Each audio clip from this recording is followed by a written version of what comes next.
A teenager finishes his shift at a convenience store in a quiet Florida neighborhood. Hours later, the building erupts in flames with his body burning inside. Surveillance cameras capture everything, but the killer's face remains hidden. For months, detectives chase a suspect they can't quite pin down, until a single missing gun brings everything into focus. October 2015, Punta Gorda, Florida.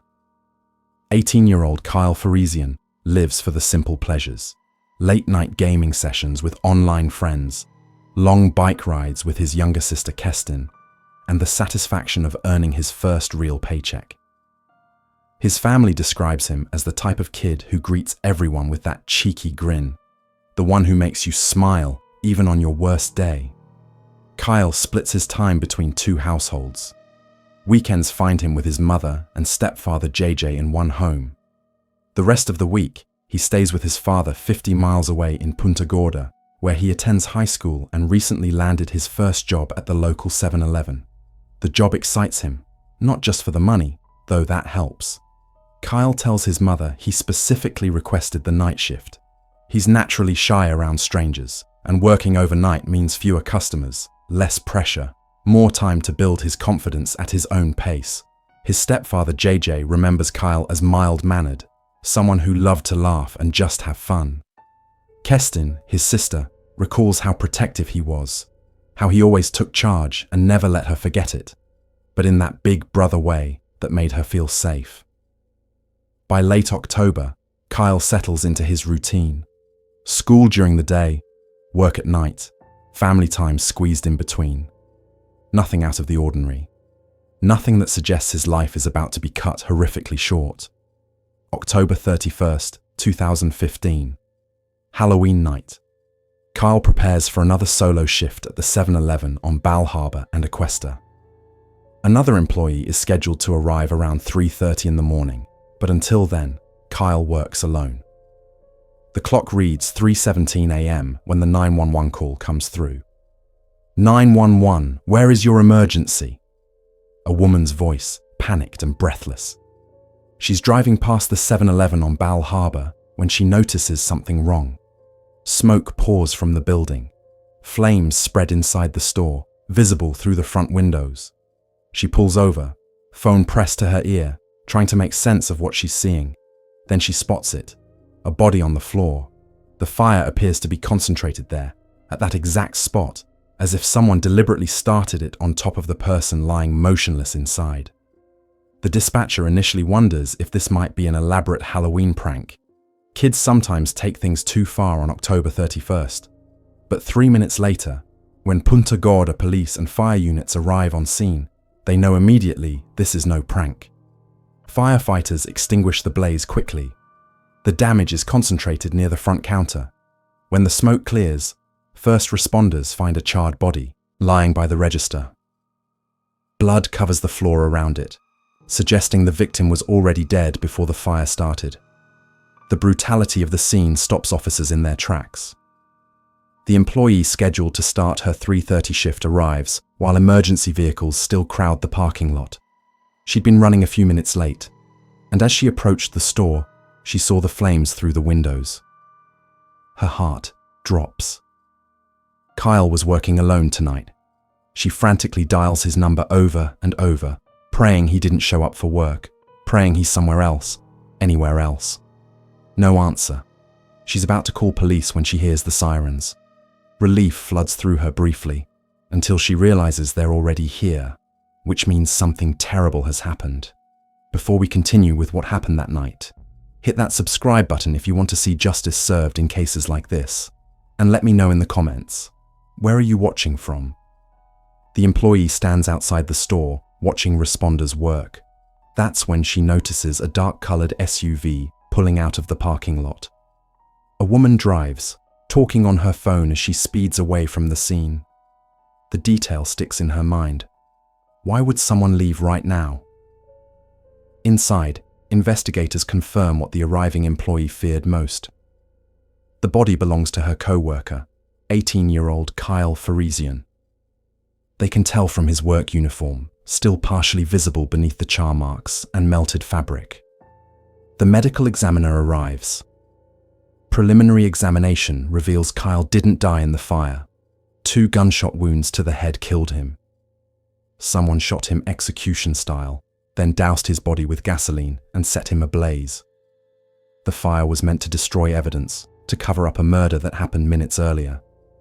Detectives process the scene methodically. Blood spatter patterns, shell casings, the position of Kyle's body. Everything points to a calculated killing, not a robbery gone wrong. The cash register remains untouched. No money missing. Nothing stolen from the shelves. Whoever did this came with one purpose: to kill Kyle Faresian. The community wakes Halloween morning to shocking news. A murder in Punta Gorda, where serious violent crimes rarely happen. A teenager killed while working his shift, set on fire inside his workplace. Parents hold their children tighter. Local business owners reconsider their late-night hours. Kyle's family rushes to Punta Gorda. His mother, Bobby Joe. His stepfather, JJ. His sister, Kestin. They gather at the police station, desperate for answers that detectives simply don't have yet. JJ later describes the agony of those first hours. Even though he was my stepson, he was my kid. Not knowing who did this to him, that's where the dad side of me was being eaten alive. Because I felt as a dad, I needed to know who did this to one of my children. Charlotte County residents struggle to comprehend how something this brutal could happen in their quiet neighborhood. It's a quiet neighborhood, one local tells reporters. The only trouble we've ever had. He trails off, unable to finish the thought. There's nothing to compare this to. Kyle had no enemies. Detectives confirm this through interviews with his family, friends, teachers, and co-workers. No one can think of a single person who had a problem with Kyle. He was shy, kind, hard-working. He'd only been at this job a few weeks. He barely knew most of the customers yet. So why would someone walk into that store and execute him? What investigators discover next on surveillance footage would reveal a killer's cold, methodical plan and launch a manhunt that would consume the next 5 months. The 7-Eleven has multiple security cameras inside. Detectives hold their breath as they begin retrieving footage, worried the fire might have damaged the recording equipment. But luck favors them. Some cameras survive, and the footage they capture tells a horrifying story. The first camera reviewed produces blurry images, but detectives can make out Kyle moving through the store aisles. He appears to be following someone, keeping visual contact as they walk from section to section. His body language suggests caution, maybe concern. Then, without warning, the footage jumps forward. 3:12 a.m. A figure emerges from the third aisle. The person's face is covered. He carries a gasoline canister in one hand. Then he pulls out a gun, a long-barreled revolver clearly visible on camera. The man walks directly to Kyle and fires at point-blank range. Kyle drops instantly. The shooter fires again, ensuring the job is complete. Then, methodically, almost casually, he pours gasoline over Kyle's body. He grabs a lighter from the display near the counter, ignites it, and sets Kyle on fire. The flames spread quickly. The entire attack lasts less than 3 minutes from when the killer entered to when he fled. Detectives sit in stunned silence watching the footage. This isn't a robbery. This isn't a crime of passion. This is an execution. A second camera provides better quality footage and, crucially, captures audio. Detectives scrub through the recording frame by frame. At 3:11 p.m., the door chime sounds as the killer enters. For the next 78 seconds, complete silence. The shooter doesn't say a word to Kyle. No demands for money, no argument, no conversation whatsoever. Then come the 2 gunshots, deafeningly loud on the audio recording. The clearer camera angle reveals important details about the suspect. He wears camouflage pants and latex gloves. At one point, he starts removing the gloves, giving investigators a glimpse of his hands. He places the gun on the floor briefly while preparing the gasoline, providing an excellent view of the weapon, definitely a long-barreled revolver. The suspect's build, height, and mannerisms are all captured clearly enough to potentially identify him. He flees at 3:13 a.m. Total time inside the store, less than 3 minutes.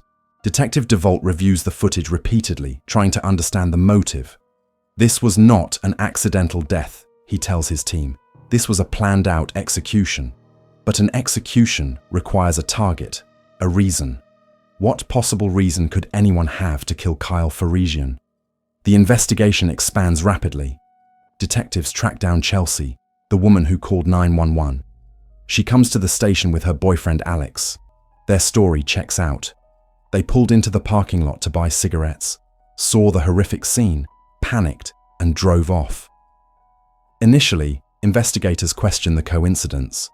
How convenient to arrive right when this happens. But after thorough interviews, they clear the couple.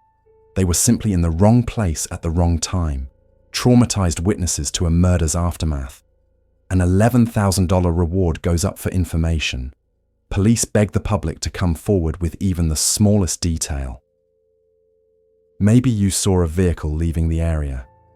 Maybe you heard something that seemed insignificant at the time. We need anything you can give us. The investigation hits a frustrating wall. No witnesses beyond Chelsea and Alex. No surveillance cameras outside the building. No physical evidence beyond what burned in the fire. The killer wore gloves, so no fingerprints. The gasoline destroyed potential DNA evidence on Kyle's body. Detectives canvassed the neighborhood, knocking on every door within a mile radius. Did anyone see anything unusual that night? Any suspicious vehicles? Anyone acting strangely in the days leading up to Halloween? The answers consistently disappoint. Nothing. No one noticed anything out of the ordinary. Forensic teams examine the weapon visible in the footage, a long-barreled revolver, likely a .38 or .357. Not exactly a common weapon these days. Most criminals use semi-automatic pistols. Revolvers have a certain old-school quality, often owned by gun collectors or enthusiasts. This detail suggests the killer might be older, or at least someone with an interest in firearms. The fact that the killer didn't take money or merchandise eliminates the most obvious motive. This wasn't a robbery that escalated. The killer came to kill. Period. But why Kyle? What made an 18-year-old kid working his 4th or 5th shift at a convenience store a target? Detectives interview Kyle's co-workers extensively. Had he mentioned any problems? Any customers who made him uncomfortable? Any conflicts, however minor? Everyone describes Kyle the same way: shy, friendly, eager to please. He'd barely been working long enough to establish routines, let alone make enemies. 2 days pass with no solid leads. 48 hours feels like an eternity for Kyle's family, who practically live at the police station waiting for updates. Construction crews begin repairs on the fire-damaged 7-Eleven. News vans park outside, reporters delivering updates that frustrate viewers with their lack of substance.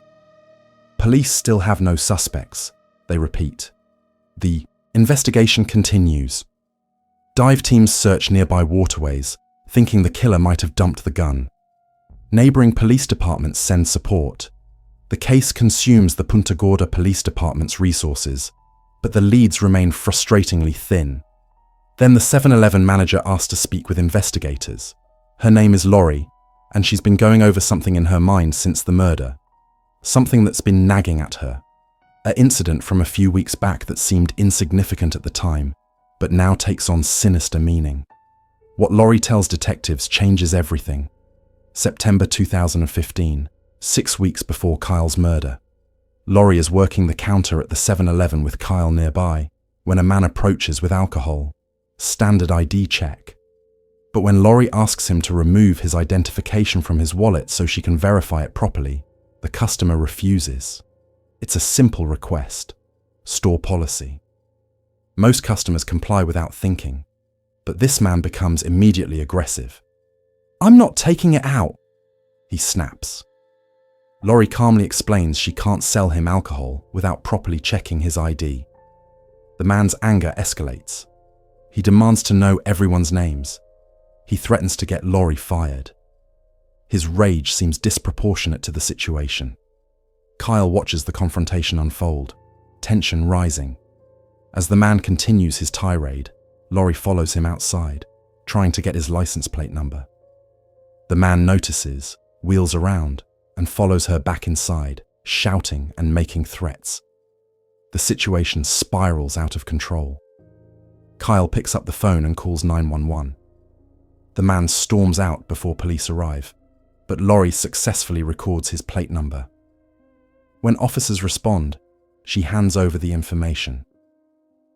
The vehicle registration comes back to 28-year-old Michael Russo, who lives just around the corner from the 7-Eleven. Police issue him a trespass warning. Don't return to this store for 1 year or you'll be arrested. 2 weeks later, September 15th, Michael Russo returns to the store. Despite the trespass warning, despite being explicitly told to stay away, he walks in like nothing happened, tries to make a purchase. Laurie recognizes him immediately and refuses service. She calls police again. This time, as Russo leaves, he gets in his car and drives directly at Laurie in the parking lot. She jumps out of the way just in time. He speeds off, leaving her shaken but unharmed. Now, sitting across from detectives investigating Kyle's murder, Laurie can't stop thinking about those incidents. The way Russo exploded over something so minor, his disproportionate rage, his complete disregard for the trespass warning, his willingness to use his vehicle as a weapon. Detectives pull the surveillance footage from both September incidents. They watch Russo's behavior, his mannerisms, the way he carries himself. Then they pull up the murder footage and place the videos side by side. The height matches, the build matches. Even the way the person walks, that specific gait, matches Michael Russo perfectly. This is the strongest lead they've had since the investigation began. Detectives build a profile on Michael Russo. 28 years old, lives alone, less than a mile from the 7-Eleven. No steady employment that anyone knows about. Neighbors describe him as odd, reclusive. He sometimes stays inside for 3 or 4 days straight without emerging. No one ever sees him collect his mail or take out trash cans. But here's what makes detectives' eyes widen.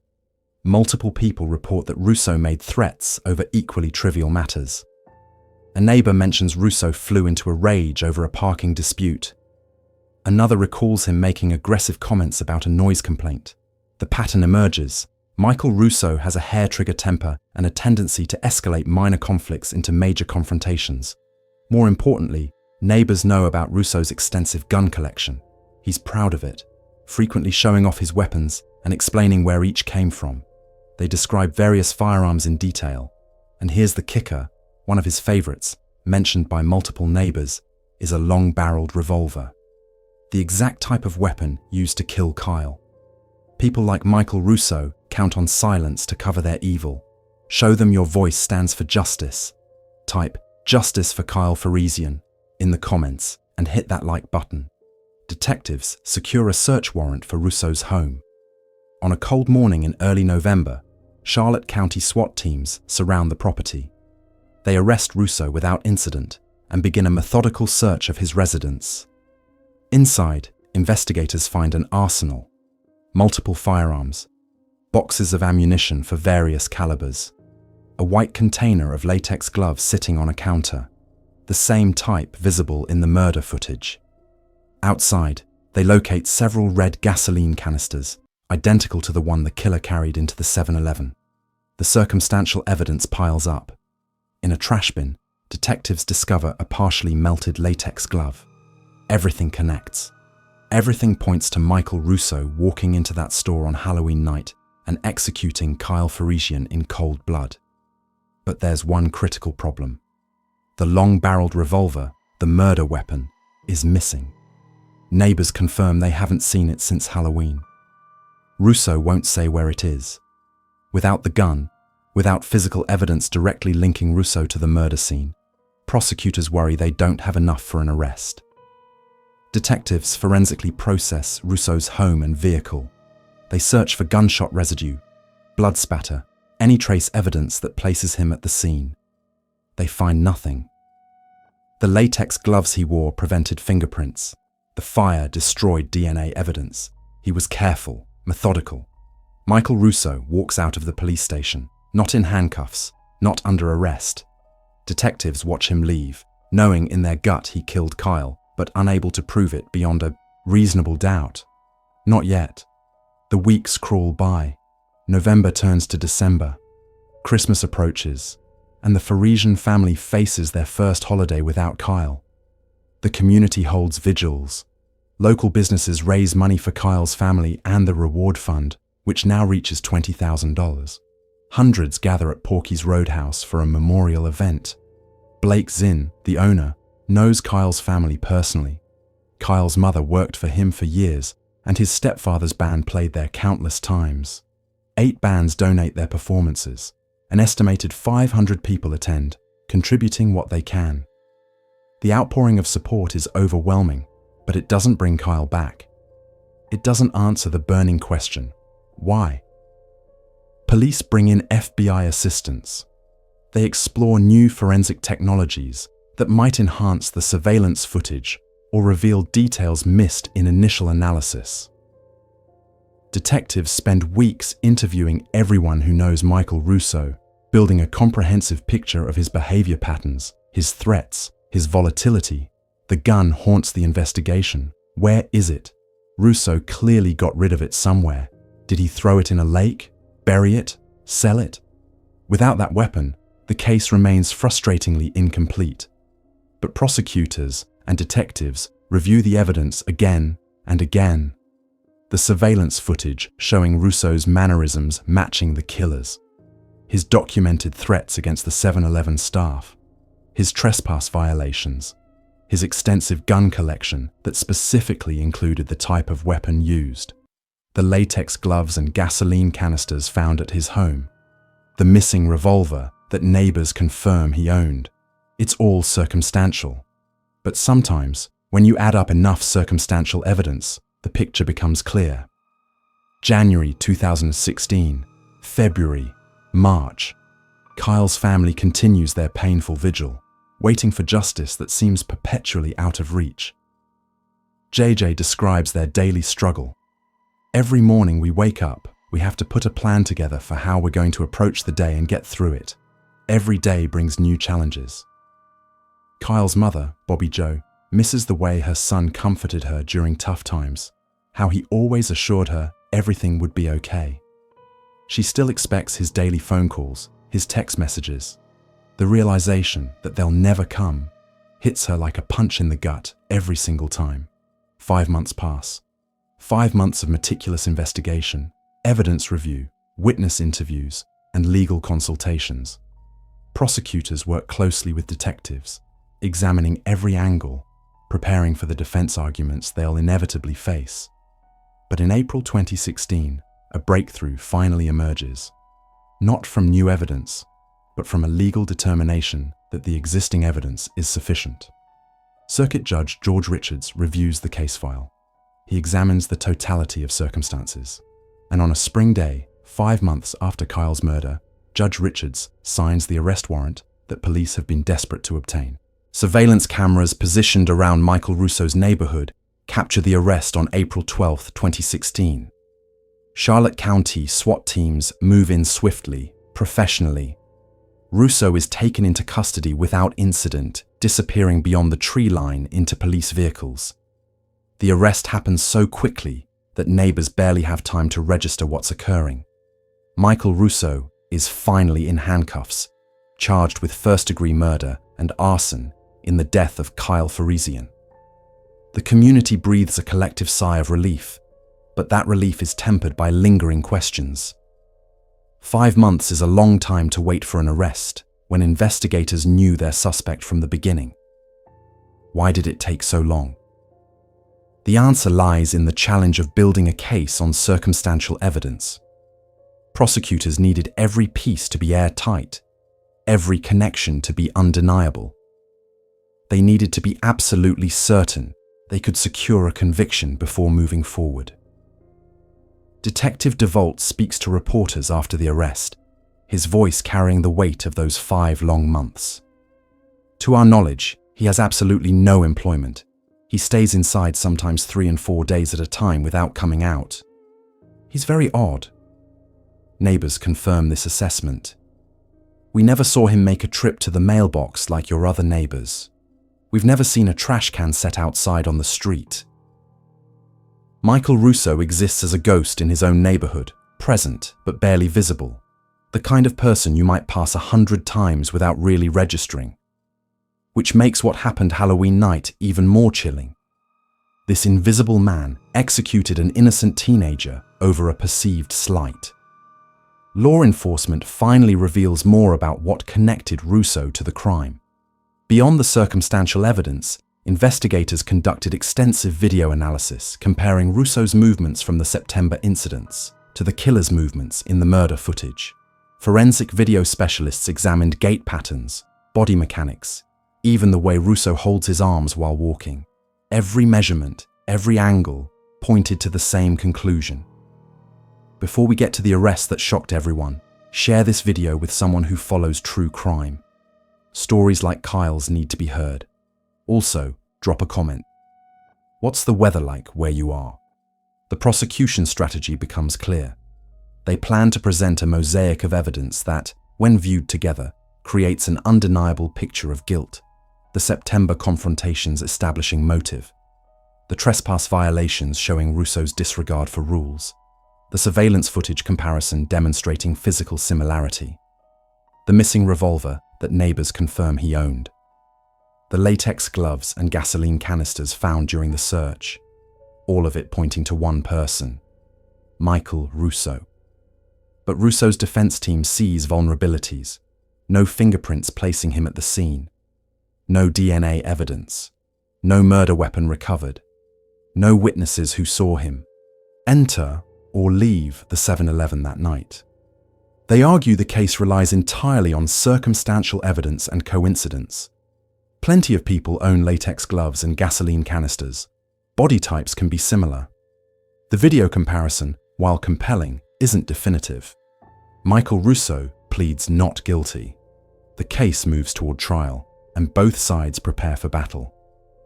Prosecutors spend months working with forensic experts who can testify about the video analysis, about the rarity of long-barreled revolvers, about the statistical improbability that someone other than Russo committed this crime. The defense focuses on creating reasonable doubt. They plan to hammer the absence of physical evidence. They'll question the reliability of video comparison testimony. They'll argue that the prosecution is building a case around a man who had a confrontation at a store, nothing more. Kyle's family watches these legal maneuvers with growing frustration. They know Russo killed their son. Police know it. The community knows it. But the American justice system requires proof beyond a reasonable doubt, and Russo's attorneys are skilled at creating doubt. Throughout the pretrial proceedings, Michael Russo remains largely silent. He offers no explanation for Kyle's murder. He doesn't claim innocence or provide an alibi.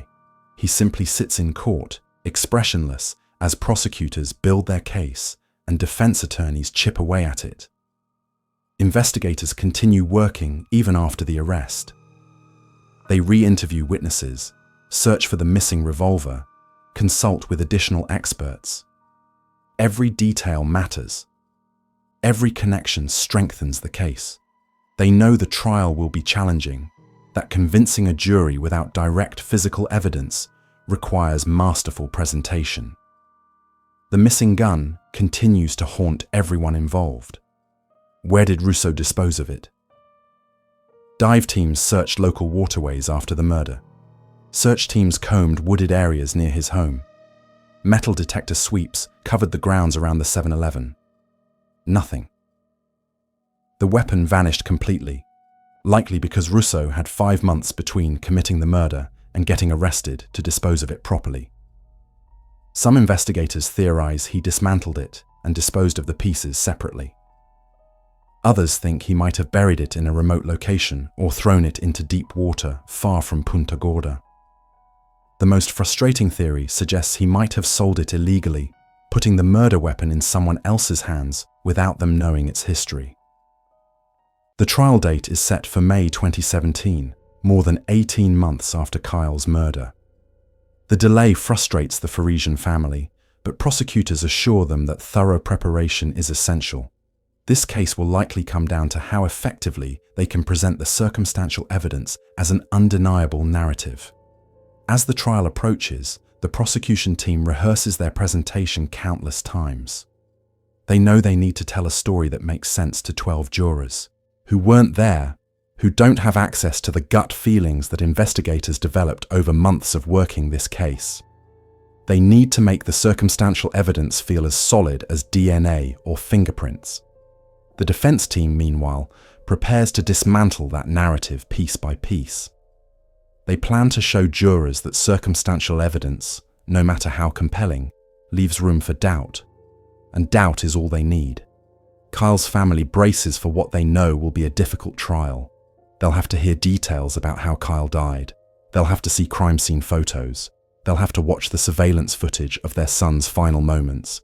The justice system demands this of them, and they're willing to endure it if it means Kyle's killer faces consequences.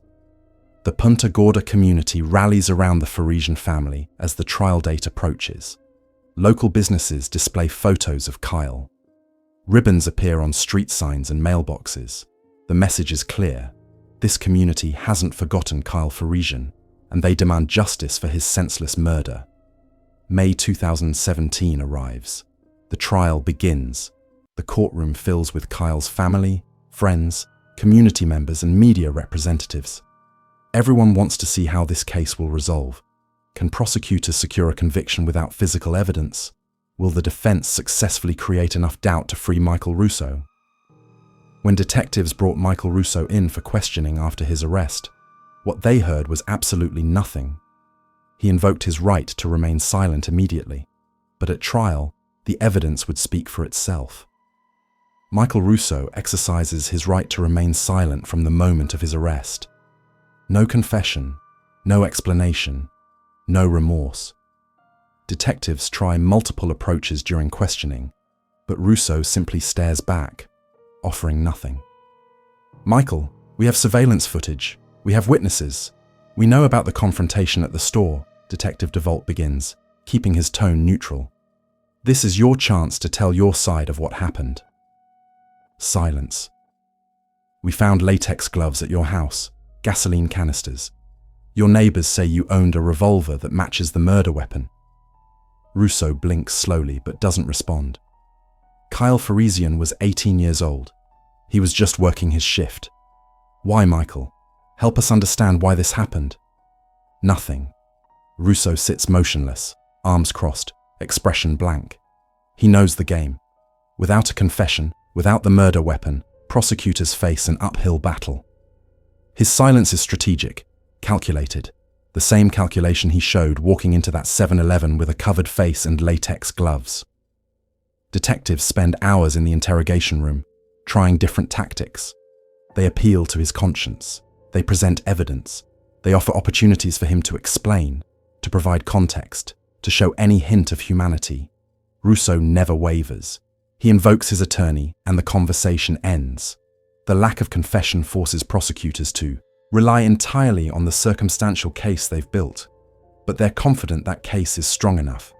Sometimes silence speaks as loudly as words, and Russo's refusal to offer any explanation for the evidence found at his home will work against him at trial. Body language experts later analyze Russo's behavior during questioning. His complete lack of emotional response, his controlled demeanor, his unwillingness to engage, all suggest someone capable of the cold-blooded execution captured on surveillance footage. This isn't someone who snapped in a moment of rage. This is someone who planned, executed, and feels no remorse. Prosecutors prepare to use Russo's silence against him during trial. While they can't explicitly tell the jury he refused to explain the evidence, they can certainly highlight the absence of any alternative explanation for why latex gloves matching those worn by the killer were in his home, why gasoline canisters matching the type used to burn Kyle were outside his residence, why the revolver his neighbors confirmed he owned conveniently disappeared after Halloween night. The interrogation footage itself becomes part of the trial evidence. Jurors watch Russo sit stone-faced while detectives present overwhelming circumstantial evidence. They see a man who shows no concern, no confusion, no desire to clear his name. His demeanor suggests guilt, even though his words say nothing. In the weeks before trial, prosecutors consult with criminal psychologists about Russo's personality type. The picture that emerges is disturbing. His reclusive nature, his explosive reactions to minor conflicts, his collection of weapons, his inability to let go of the store confrontation, all suggest someone with serious impulse control issues and a warped sense of justice. People like this, one psychologist explains. They ruminate on perceived slights. That confrontation in September didn't end when Russo left the store. In his mind, it continued. He replayed it over and over, building rage, planning revenge. By Halloween night, he'd convinced himself that someone at that store needed to pay for disrespecting him. But prosecutors can't introduce this psychological profile unless Russo takes the stand, which his attorneys make clear will never happen. So they focus on the facts.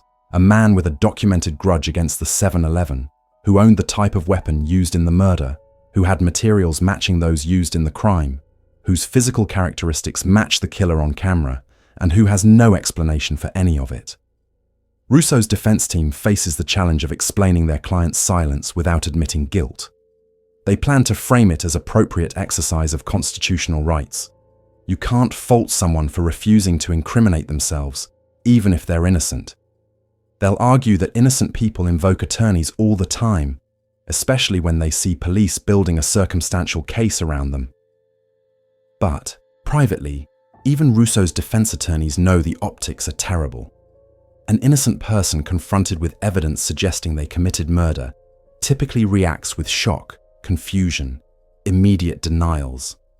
Russo's complete lack of reaction will be difficult for jurors to interpret as anything other than guilty knowledge. As the trial date approaches, one question dominates legal observers' discussions. Can prosecutors secure a murder conviction without a confession, without a murder weapon, without DNA or fingerprints? The case will test the limits of circumstantial evidence and jury psychology. Kyle's family prepares themselves for the possibility that they might never hear why.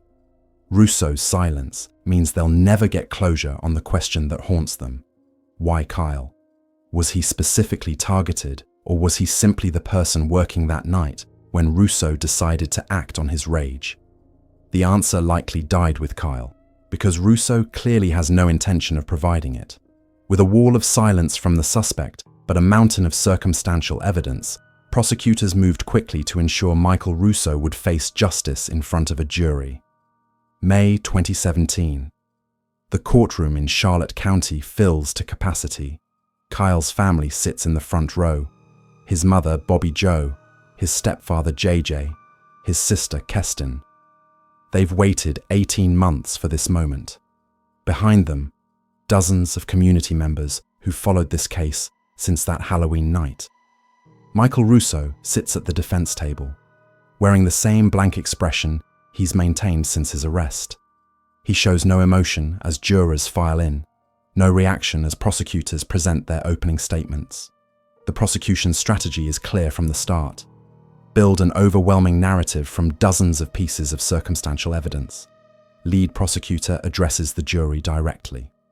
Members of the jury, you're going to see surveillance footage that shows the killer's height, build, and mannerisms. Then you're going to see Michael Russo on camera from previous incidents. The defendant fits, from shoulder down, right into the same spot. Same race, same body type, same height. And he's the only person who had a problem with that store since it opened 4 years prior. The trial unfolds methodically. Prosecutors present the surveillance footage from Halloween night first, forcing jurors to watch the brutal execution and burning of Kyle Faresian. Several jurors visibly react, hands over mouths, eyes squeezed shut. The images are disturbing, dehumanizing, impossible to forget. Then comes footage from the September incidents. Jurors watch Michael Russo explode over the ID check, threaten the manager, return despite a trespass warning, drive his car at an employee. They see his rage, his inability to control his reactions to minor conflicts. Forensic video analysts testify about comparing the two sets of footage. Using split-screen presentations, they highlight similarities in gait, posture, arm swing, body, proportions. The expert witness explains, "In my professional opinion, based on biometric analysis, the individual in both videos is the same person." Defense attorneys object strenuously. This isn't fingerprint evidence. This isn't DNA. This is subjective interpretation of grainy footage. But the judge allows the testimony, and jurors lean forward, studying the side-by-side comparison. Lori, the 7-Eleven manager, takes the stand. She describes the September confrontations in detail, her voice shaking as she recalls Russo's disproportionate rage. "He was so angry over something so small. It scared me. I'd never seen someone react that way before." "Did you feel threatened?" the prosecutor asks. "Absolutely, especially when he drove at me in the parking lot. I thought he might actually hit me." "Did Kyle Faresian witness these incidents?" "Yes, Kyle was there during the first confrontation. He called 911 to help me." The implication hangs in the air. Kyle became a target by defending his manager. Neighbors testify about Russo's gun collection, specifically mentioning the long-barreled revolver. "He was really proud of that gun," one neighbor recalls. "Showed it to me multiple times, said it was a classic." "Have you seen that gun since Halloween 2015? "No, never saw it again." Police officers describe the search of Russo's home. They present photos of the latex gloves, the gasoline canisters, the partially melted glove found in his trash. Each piece of evidence gets marked and shown to the jury. The cumulative effect is powerful, too many coincidences to ignore. The prosecution's final witness is Detective DeVault. He walks jurors through the entire investigation, explaining how every lead pointed back to Michael Russo. This was not an accidental death. This was a planned-out execution. And all the evidence points to one person. Defense attorneys begin their case by attacking the lack of physical evidence. "No fingerprints," the defense attorney emphasizes repeatedly. "No DNA, no hair fibers, no gun, nothing. Absolutely nothing physically connecting Michael Russo to that crime scene."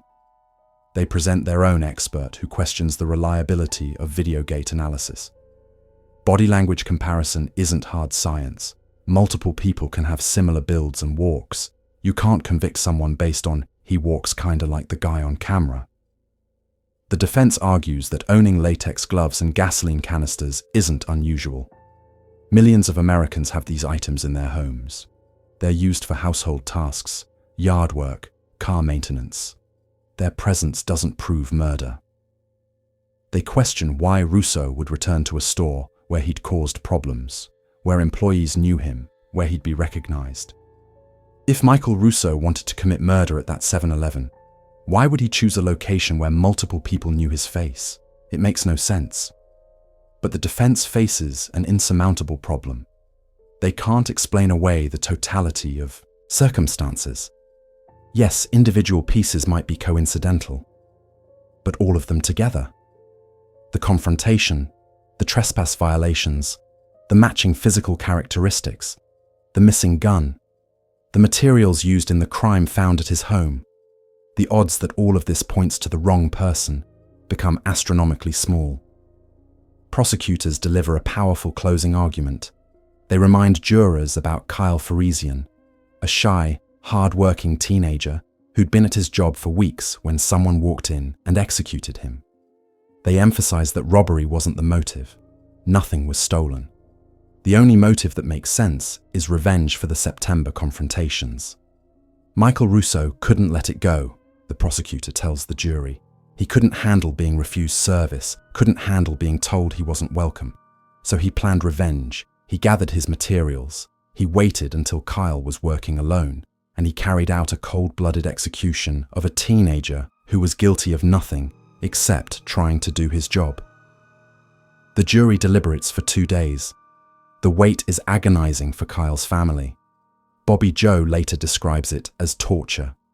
knowing her son's killer might walk free because the murder weapon was never found. But on the second day, the jury reaches a verdict.